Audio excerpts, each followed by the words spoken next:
State troopers are still investigating the crash that killed a Buckhorn High School student and seriously injured another over the weekend. Our Kelly Kennedy tells us about the resources that are available for fellow students. Saturday morning, 16-year-old Kyler Scott and 16-year-old Tyler Jacks were injured in a wreck. On Sunday, Kyler passed away from his injuries. The Jeep Kyler and Tyler were in was struck and overturned by another car at the intersection of Butler Road and Joe Quick Road. The two juveniles who were in that Jeep, from what witnesses are saying, they were ejected from the vehicle. Kyler was a sophomore who played football and wrestled at Buckhorn High School. In a statement from Madison County Schools, head football coach Keith Henderson said, "This is a terrible loss for our community and our school. Our most sincere prayers go out to the Scott family."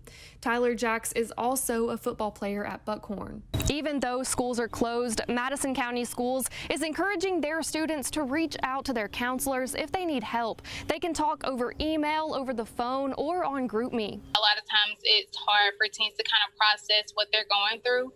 And so having that additional support system to help them along with processing, their feelings of shock or their feelings of denial, anger. Madison County Schools partners with Wellstone to make talking to a therapist more convenient. They're offering teletherapy during the pandemic.